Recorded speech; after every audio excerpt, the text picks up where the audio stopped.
Work shop కూడా field level లో చక్కగా పనిచేస్తున్నటువంటి మంచి నైపుణ్యం కలిగినటువంటి ఉపాధ్యాయులనే ఎంపిక చేసుకున్న వారందరినీ కూడా ఇక్కడికి ఆహ్వానించడానికి ఏర్పాటు చేయించడం జరిగింది.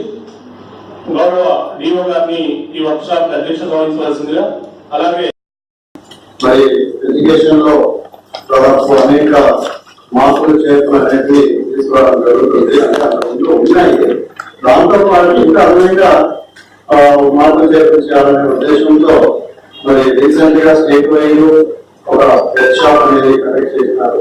ఆ వర్క్ షాప్ లో మాకు 1 to 5 సంబంధించిన సిలబస్ ప్రజెంట్ ఏదైతే ఉందో అంతకు ముందున్నటువంటి పుస్తకాల నుంచి కొత్త పుస్తకాల వైపు మనం ఎందుకు వచ్చాం. ముందున్నటువంటి పుస్తకాలు ఏ పద్ధతిలో రాయబడ్డాయి, వాటి వల్ల మనం ఎటువంటి లక్ష్యాలు సాధించగలిగాము.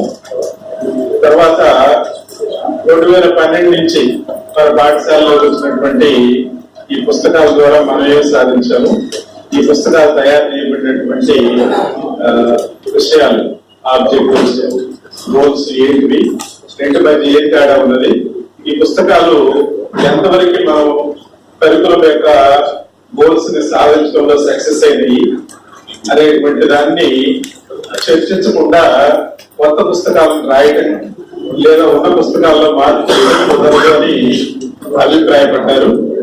ఎందుకంటే మనం ఒక మార్పు చేయాలన్నా, ఒక కొత్త విషయాన్ని తీసుకురావాలన్నా పాత దాంట్లో ఏం మంచి ఉంది, లేకపోతే ఏం పనికిరాని అంశం ఉంది, ఏ విషయాన్ని మెరుగుపరచాల్సిన అవసరం ఉంది, ఏ విషయాన్ని తొలగించాల్సిన అవసరం ఉంది అనేటువంటి వాటి మీదనే మొట్టమొదటి చర్చ జరగాలి.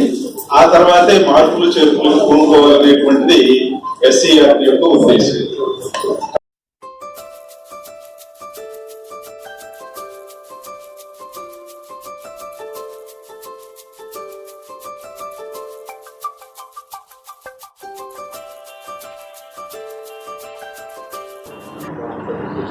First of all, total 8 units are there, but for our first class students, only 5 units are enough.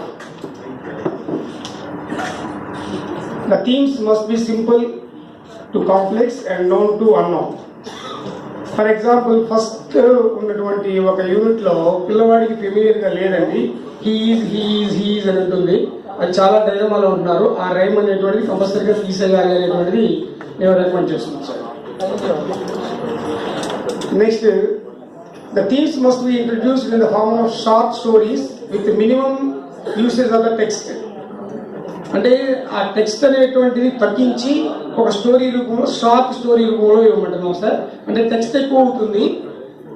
At the same time ఇంకోటి ఏంటంటే, the page should contain 3/4 of the page is beautiful picture with crystal clarity and 1/4 is text.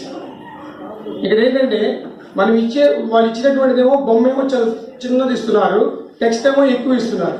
ఇక్కడ మేము finding చేసింది ఏంటంటే, బొమ్మ అనేటువంటి 3/4 ఇచ్చి text తగ్గించి క్లిస్టర్ క్లారిటీ బాగుండాలి.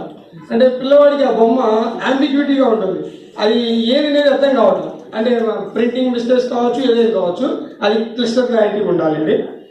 Next one,